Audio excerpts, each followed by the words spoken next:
आप अगर किसी चीज़ को सोच सकते हैं, किसी की कल्पना कर सकते हैं, तो यकीन जानिए, फिर विश्वास कीजिए, आप मेहनत करके उसे प्राप्त भी कर सकते हैं। नमस्कार, जय हिंद। मैं हूं आपका दोस्त कवि आदिगणेश। स्वागत करता हूं लहरों के राजहंस। हम पढ़ रहे हैं ग्रेड सेकंड के लिए, सेकंड ग्रेड हिंदी के लिए पढ़ रहे हैं। क्लास है आज 8वीं। कल हमने छोड़ा था यहाँ पर सुंदरी है जो नंद को कहती है कि ये दर्पण पकड़ो, तो नंद कहता है ये ठीक नहीं है, कि अब ठीक है, अब ठीक है। तो ये सारी की सारी बात है जो चल रही होती है। तो फिर वहाँ पर आखिर में सुंदरी कहती है रख दीजिए दर्पण को। आज हम है जो उससे आगे देखते हैं। और ये अंक चल रहा है अपना कौन सा, लहरों के राजहंस का दूसरा अंक है जो चल रहा है। वीडियो को आप लाइक कर दें, शेयर कर दें। पहली बार देख रहे हैं चैनल को सब्सक्राइब करके बेल आइकन क्लिक कर लें ताकि हर वीडियो की सूचना मिलती रहे। टेलीग्राम चैनल का लिंक डिस्क्रिप्शन में मिल जाएगा। कवि आदिगणेश हिंदी नाम से अपना टेलीग्राम चैनल है, जिस पर 6800 से अधिक लोग हैं जो जुड़े हुए हैं। तो वहाँ पर भी उसे भी ज्वाइन करें। वहाँ पर भी मैं सवाल वगैरह, सूचना वगैरह डालता रहता हूँ। ठीक है, प्रारंभ करते हैं। आगे नंद कहता है क्यों, अब क्या हुआ, क्यों अब क्या हुआ, इस बार तो दर्पण नहीं हिला।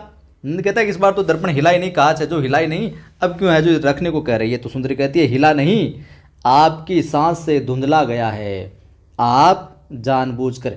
ध्यान में रखिएगा, अच्छा कथन है, आपकी सांस से धुंधला गया है। आपके यहाँ पर किसके लिए आया, नंद के लिए आया। और किसका कथन है, सुंदरी का कथन है।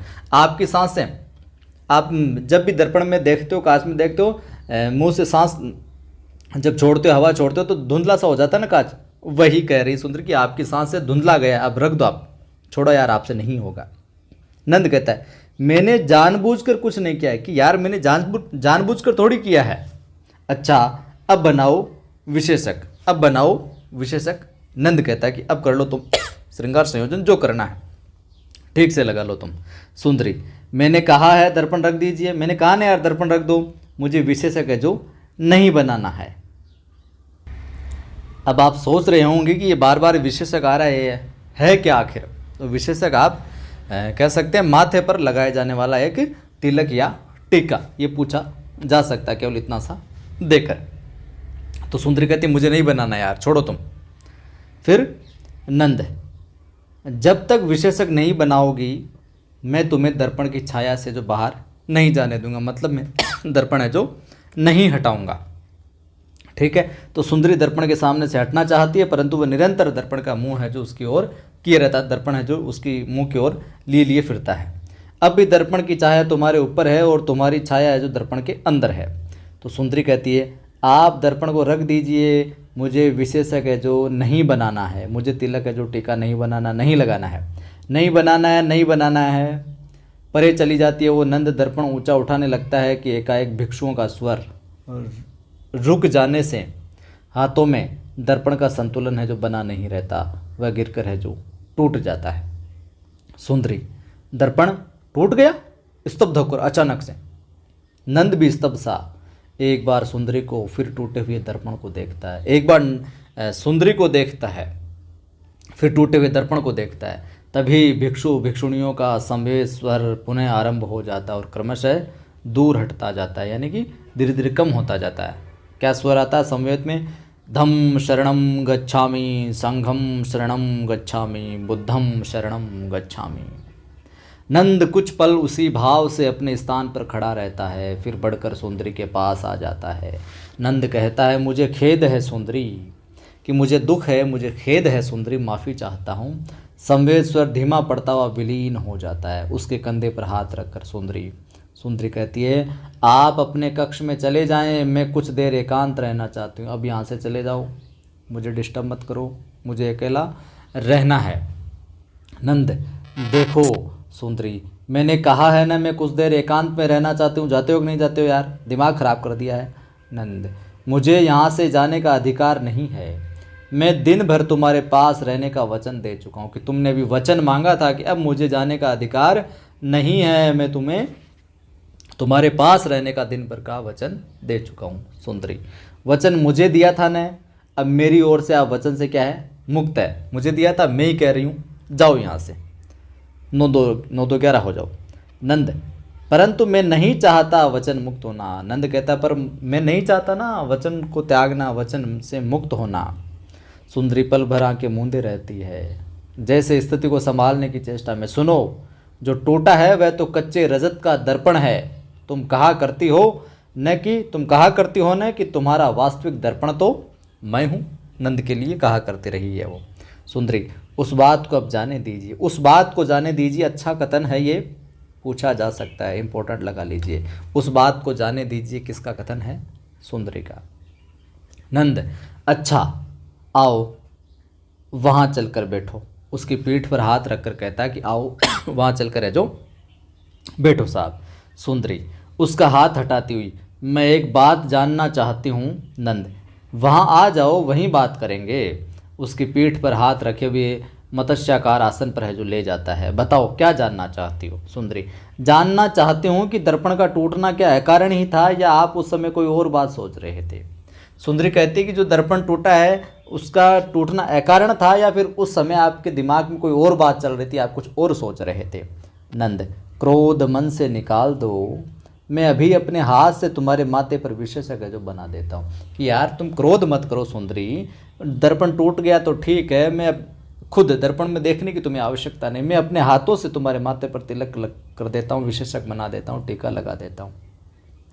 चंदन लेप की कटोरी लाने श्रृंगार कोष्ठ की ओर है जो जाता है। सुंदरी, आपने मेरी बात का उत्तर नहीं दिया। नंद, तुम कैसे कहती हो कि मैं उस समय कोई और बात सोच रहा था यार? सुंदरी, आप उस समय उनकी बात नहीं सोच रहे थे। नंद, किनकी? सुंदरी, जिन्होंने आज भिक्षुणी के रूप में दीक्षा ग्रहण की है। किसने? जिन्होंने आज भिक्षुणी के रूप में दीक्षा ग्रहण की है। यहाँ पर बात हो रही है यशोधरा की। ठीक है, आगे हम देखेंगे। तो नंद, केवल इसीलिए कि भिक्षुओं की टोली उस समय भवन से बाहर रुकी थी तो तुमने सोच लिया कि मैं उनके बारे में सोच रहा हूँ? सुंदरी, और इसीलिए कि जो ही भिक्षुओं का स्वर रुका त्यों ही। नंद, ये तुम्हारे मन का भ्रम है यार, और कुछ नहीं है। बात केवल इतनी है कि मैंने दर्पण अधिक ऊंचा उठा लिया था, जिससे उसका जो संतुलन है, जो बैलेंस है, वो बना नहीं रह सका और गिरकर टूट गया। सुंदरी, सच कह रहे हैं आप? नंद, थोड़ा अव्यवस्थित, तुमसे झूठ क्यों कहूँगा यार, तुमसे झूठ क्यों बोलूँगा मैं? सुंदरी खोजती सी दृष्टि से उसकी ओर देखती हुई आसन से उठ पड़ती है। सुंदरी, आप यह नहीं सोच रहे थे कि भिक्षुओं की टोली में भिक्षुणी यशोधरा भी होगी, कि आपसे भिक्षा लेने के लिए वे ही इस द्वार पर है जो रुकी होंगी? नंद, मैं तो नहीं, पर शायद तुम ये बात ज़रूर सोच रही थी। नंद कहता है कि मैं तो नहीं सोच रहा था, लेकिन हो लगता है कि तुम्हारी बात तुम जरूर सोच रही थी, इसलिए तुम्हें लगा कि मैं भी सोच रहा हूँ। सुंदरी, आप मुझसे कहते हैं कि मैं ये बात सोच रही थी, मुझे यही बात तो सोचनी थी उस समय। टूटे दर्पण के पास आ जाती है, इधर आइए। नंद अपने पर वश पाने का प्रयत्न करता हुआ चंदन लेप की कटोरी लिए उसके पास आ जाता है।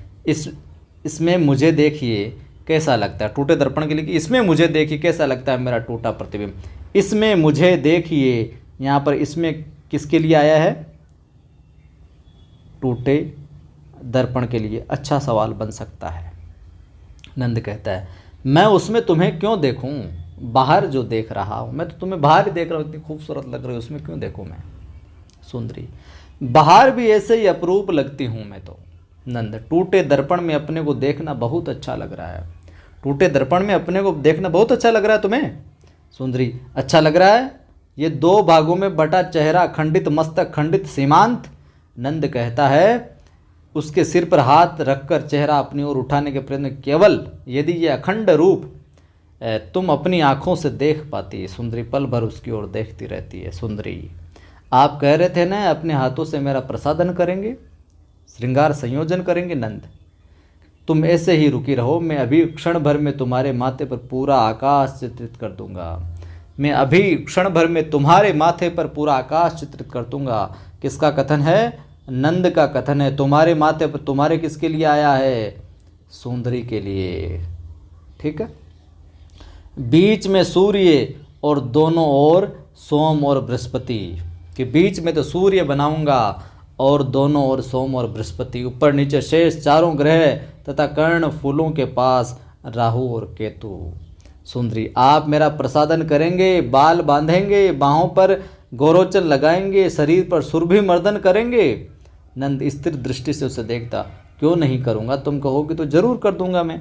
सुंदरी अपना माथा उसकी ओर बढ़ा देती है। सुंदरी, अच्छा तो पहले विशेषक बना दीजिए, अच्छा तो पहले विशेषक बना दीजिए, टीका लगा दीजिए, तिलक बना दीजिए। नंद थोड़ा लेप उंगली पर लेकर उसके माथे पर विशेषक बनाने लगता है।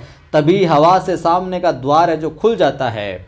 नंद, कोई आया है, चौंक कर नंद कहता है, कोई आया है। बाहर से केवल हवा का शब्द सुनाई देता है। सुंदरी, आया कोई नहीं है, केवल हवा है, आया कोई नहीं है, केवल हवा है, किसका कथन है? सुंदरी का पूछा जा सकता है, इंपॉर्टेंट। नंद, ऐसी हवा, ठहरो मैं किवाड़ बंद कर दूं। तो लेप रखकर द्वार की ओर जाता है नंद। बाहर से हवा के साथ ऐसा शब्द सुनाई देता है जैसे कहीं कबूतर एक साथ गुटर गूं कर रहे हो। वह किवाड़ बंद करता है तो शब्द है जो रुक जाता है। जाने ऐसी हवा एकाएक कैसे चलने लगी। सुंदरी, हवा भी किसी से पूछ कर चलती है क्या? बहुत अच्छा कथन है। हवा भी किसी से पूछ कर चलती है क्या? किसका कथन है? सुंदरी का। नंद, तुमने सुना, हवा के अतिरिक्त और कैसा स्वर सुनाई दिया? तुमने यहाँ पर किसके लिए? सुंदरी के लिए। सुंदरी, हवा से डरे हुए कबूतर हैं, पहले नहीं बोलते थे क्या? पहले नहीं बोलते क्या? नंद, परंतु ये स्वर बहुत असाधारण था, ठहरो फिर से सुनो। परंतु पुनः किवाड़ खोलता है तो वैसा शब्द सुनाई नहीं देता, केवल लगता है जैसे एक खुटक बढ़ैया सन्नाटे में लगातार चोंच से है जो लकड़ी पर प्रहार है जो कर रही हो। जो होता है लकड़ी पर, एक ऐसा पक्षी होता है लकड़ी पर चोंच से मारता रहता है, उसके अंदर घोंसला सा बना लेता है करके। मारवाड़ी में उसे क्या कहते हैं वो आप कमेंट करके बताना अगर आपको पता है तो। ये क्या, जितने आकस्मिक ढंग से वह स्वर सुनाई दिया उतने आकस्मिक ढंग से विलीन भी हो गया और उसके स्थान पर कुट का ये शब्द है। सुंदरी, आपका मन इतना कच्चा है, मैं नहीं जानती थी। नंद उसकी ओर आता, तुम्हें इसमें सचमुच कुछ भी असाधारण नहीं लगा? सुंदरी, मेरा मन साधारण बातों में असाधारण अर्थ नहीं ढूंढता। बहुत अच्छा कथन है कि मेरा मन जो है साधारण बातों में असाधारण अर्थ है जो नहीं ढूंढता। नंद, परंतु तुमने सुना तो था कि कैसे दूर से किसी के दौड़ते हुए आने का शब्द सुनाई देता है। कोई दौड़ता हुआ आ रहा है, इस समय कौन हो सकता है ये? सुंदरी, कोई भी हो सकता है। आंखों में हल्की वितृष्णा का भाव लिए स्थिर दृष्टि से उसे देखती है। आप तो बस जो काम बताया था वो काम करो यार, कहाँ किधर ध्यान लगाने लगे। प्रतीक्षा का हल्का विराम। अलका दौड़ती हुई अव्यवस्थित भाव से सामने के द्वार से आती है। अलका, देवी कुमार। सुंदरी, क्या हुआ तुझे अलका? सुंदरी कहती, क्या हुआ तुझे अलका? इस तरह घबराई क्यों है? श्यामांग ठीक तो है? अलका हाँफती हुई, वह तो अभी मूर्छित है। मैं आपसे एक और बात कहने आई थी। पूछा जा सकता है, वह तो अभी मूर्छित है, मैं आपसे एक और बात कहने आई थी। तो क्या किसका कथन है? अलका का कथन। विकल्प में दे दिया परीक्षा में अलका, निहारिका और कुछ नाम दे दिया तो ध्यान में रखना अलका का कथन है ये, निहारिका मत कर देना। सुंदरी, ऐसी बात है तो इसी समय कहनी आवश्यक थी। ऐसी बात है जो इसी समय कहनी आवश्यक थी। सुंदरी कहती है कि इतनी क्या इंपॉर्टेंट बात है जो इसी समय कहनी आवश्यक थी? अलका, हाँ देवी, मैं बाहर से आ रही थी तो देखा कि आंगन के द्वार पर एक भिक्षु मूर्ति भिक्षा के लिए खड़ी है।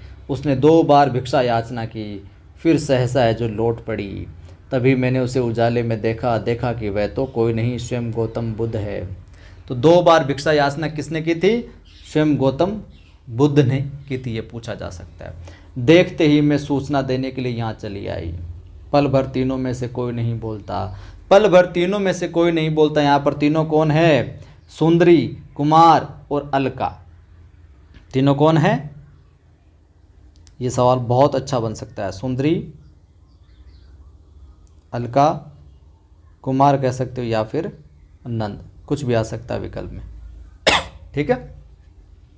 सुंदरी एक बार नंद की ओर देखकर आगे के दीपाधार की ओर जो बढ़ जाती है। सुंदरी, जा अलका, अच्छा किया जो तूने आकर सूचना दे दी। नंद अलका से, तुमने ठीक से देखा है कि स्वयं गौतम बुद्ध भिक्षा के लिए आए थे। अलका, और किसी को पहचानने में भूल कर सकते हूँ, उन्हें पहचानने में नहीं। उन्हें किसे?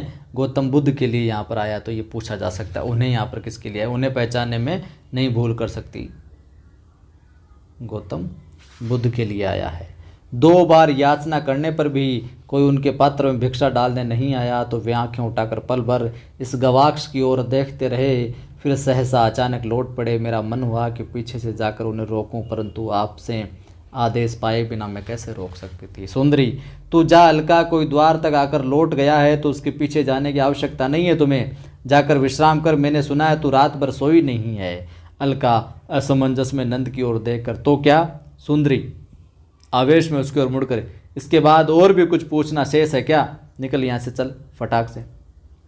अलका आहत भाव से दोनों की ओर देखकर सिर झुका लेती है और चुपचाप दाईं ओर से चली जाती है। सुंदरी पल भर अपने स्थान पर है जो खड़ी रहती है, फिर गहरी दृष्टि से एक बार नंद की ओर देख लेती है। क्या सोच रहे हैं? नंद, नहीं सोच कुछ नहीं रहा। सुंदरी चंदन लेप की कटोरी हाथ में लिए पास आ जाती है। सुंदरी, मेरे माथे पर विशेषक नहीं बनाएंगे? नंद, हाँ, हाथ बढ़ाकर लाओ, दो मुझे। सुंदरी, नहीं, इस मन से नहीं, पहले बताएं क्या सोच रहे हैं। किस फालतू के मन से, बेमन से नहीं, पहले यह बताओ कि सोच क्या रहे हो तुम।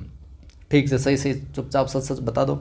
सुंदरी, उन्हें कैसा लगा होगा, उन्होंने मन में क्या सोचा होगा, यही ना कि तुम सुंदरी कहती है कि तुम यही सोच रहे हो ना कि गौतम यहाँ पर भिक्षा याचना करने आए थे, 2 बार याचना की थी, उन्हें भिक्षा मिली नहीं, तो उन्हें कैसा लगा होगा, यही सोच रहे हो ना? नंद, हाँ, और साथ ये भी कि सुंदरी, मैंने अलका को उनके पीछे जाने से रोककर अच्छा किया? अच्छा नहीं किया। और नंद पल भर उसे देखता रहता है, फिर 2-1 पग उसकी ओर जो बढ़ जाता है। नंद, तुम्हें नहीं लगता कि मुझे एक बार जाकर उनसे किनसे इस प्रमाद के लिए क्षमा मांगनी चाहिए? बहुत अच्छा कथन है कि तुम्हें नहीं लगता कि इस प्रमाद के लिए, इस धृष्टता के लिए उनसे जो क्षमा मांगनी चाहिए। उनसे किनसे? गौतम बुद्ध से। बहुत अच्छा कथन बन सकता है ये परीक्षा की दृष्टि से। सुंदरी, सचमुच ऐसा सोचते हैं? आंखें उसके चेहरे से हटाकर श्रृंगार कोष्ठ की ओर बढ़ जाती है। तो चले क्यों नहीं जाते फिर? नंद, सोचता हूँ कि यदि जाना हो तो सुंदरी इसी समय जाना चाहिए, यही न? तो चले जाइए। घूमकर उसकी ओर देखती है। नंद की आंखों से गहरा असमंजस से झलक रहा है। मुझे दिए वचन के कारण व्यवस्था का अनुभव करते हैं, वह व्यवस्था नहीं रहेगी। नंद फिर चुपचाप उसकी ओर देखता रहता है। मैं अपनी ओर से आपको वचन मुक्त कर रही हूँ, अब भी मन में दुविधा है? सुंदरी कहती है कि जाओ, भागो यहाँ से, वचन मुक्त करती हूँ मैं। नंद जैसे अपने से संघर्ष करता हुआ, नहीं, दुविधा नहीं है, तुम मन से कह रही हो न चला जाऊं? तो कि तुम मन से कह रही हो ना, तब तो चला जाऊं। सुंदरी, मन से नहीं तो कैसे? मन से नहीं करे तो फिर कैसे कह रही हूँ? नंद, मैं अधिक समय नहीं लूँगा, मैं ज़्यादा समय नहीं रुकूंगा, जल्दी आ जाऊँगा। नदी तट तक आने जाने में जितना समय लगता है उसके अतिरिक्त घड़ी भर है जो समय, और थोड़ा सा समय और। सुंदरी उसे आंखों से तोलती, मैं प्रतीक्षा करूंगी तुम्हारी। नंद और पल भर अनिश्चित भाव से खड़ा रहता है, फिर चलने लगता है। नंद, अच्छा। सुंदरी कटोरी लिए 2-1 पग उस ओर जो बढ़ आती है। सुंदरी, सुनिए। नंद रुककर उसकी ओर देखता है। सुंदरी पास आ जाती है। पूरा आकाश नहीं पर एक ग्रह तो माथे पर अंकित कर ही दीजिए। पूरा आकाश नहीं पर एक ग्रह तो माथे पर अंकित कर ही दीजिए। किसका कथन? सुंदरी का कथन है। नंद, देखो तुम्हें मेरा जाना अच्छा नहीं लग रहा है तो मैं नहीं जाता फिर। सुंदरी, मैंने कहा ना मुझे अच्छा नहीं लग रहा है, मैंने तो एक ग्रह माथे पर अंकित कर देने को कहा है, बाकी बातें क्यों कर रहे हो बीच में ही? नंद अनिश्चित भाव से उसे देखता हुआ उसके माथे पर एक बिंदु अंकित कर देता है। कौन सा ग्रह है ये? सुंदरी पूछती है, कौन सा ग्रह है ये? तो नंद कहता है सूर्य है। तो यहाँ पर कौन सा ग्रह ये कथन तो है सुंदरी का, और सूर्य ये कथन है नंद का। बहुत अच्छा सवाल बन सकता है। सुंदरी, तो सूर्य का शेष परिवार आप लौट कर अंकित करेंगे, आपके लौटने तक मैं इस बिंदु को सूखने नहीं दूंगी। नंद, परंतु ये कैसे होगा? ये बिंदु तो कुछ ही क्षणों में सूख जाएगा और मुझे लौट कर आने में। सुंदरी, मैंने कहा है ना मैं इसे सूखने नहीं दूंगी, निरंतर भिगो कर गीला रखूंगी। नंद धीरे से आंखें हैं जो हिलाता है, और शेष प्रसादन भी आपके आने पर यह जो करूंगी, तभी बाल भी बांधूंगी। नंद हल्की मुस्कुराहट के साथ, और सब कह दोगी, यही नहीं कहोगी कि मुझे जल्दी से जल्दी लौट आना है, यही कह दो। सुंदरी उसके हाथों में लेकर उसे आंखों से बांधती हुई, कल आप रात भर सो नहीं सके ना नंद? तो सुंदरी, तो कुछ नहीं, देर से आएंगे तो आज भी रात भर जागने का दंड दूंगी। सोना चाहेंगी तो फूलों से कान सहला कर जगा दूंगी, फिर भी नींद आएगी तो मुस्कुराकर उसके हाथ छोड़ देती है, सोने नहीं दूंगी। नंद उस भाव से प्रभावित, देखो अच्छा होगा यदि मैं इस समय नहीं जाकर बाद में देख लूँ। सुंदरी, नहीं, जाने की बात मन में आई है तो इस समय आपको जाना ही है। रुकना चाहेंगे तो अब रुकने भी है जो नहीं दूंगी। नंद, मुझे सदा वही करना है जो तुम चाहोगी, और वैसे ही करना है जैसे तुम चाहोगे। नहीं, उसके कंधे को हल्के से छूकर द्वार की ओर बढ़ जाता है। वहाँ रुककर एक बार उसकी ओर देख लेता है, फिर बाहर चला जाता है। सुंदरी सामने देखती हुई गंभीर अंतर्मुख भाव से, हाँ, क्योंकि बहुत कुछ है जो अपने विषय में आप नहीं जानते, केवल मैं जानती हूँ। सामने के द्वार से गवाक्ष के पास चली जाती है। बाहर का प्रकाश बढ़ने और अंदर का प्रकाश धीमा पड़ने से उसकी आकृति एक छायाकृति में है जो बदलने लगती है साहब। तो ये होता है यहाँ पर दूसरा अंक समाप्त। लहरों के राजहंस का दूसरा अंक भी आज है जो समाप्त हो जाता है साहब। वीडियो को लाइक कर दीजिए, अच्छा लगा है तो शेयर कर दीजिए सभी ग्रुप में सभी दोस्तों के साथ, ताकि वो भी जुड़कर लाभ ले सके। और पहली बार देख रहे हो आप, सब्सक्राइब कर लो चैनल को, घंटी पर क्लिक करो और ऑल पर क्लिक करो, ताकि हर वीडियो की सूचना आपको मिलती रहे। और कल की कक्षा में इसका अंक प्रारंभ करेंगे हम, तीसरा और आखिरी अंक। ठीक है, फिर मिलता हूँ।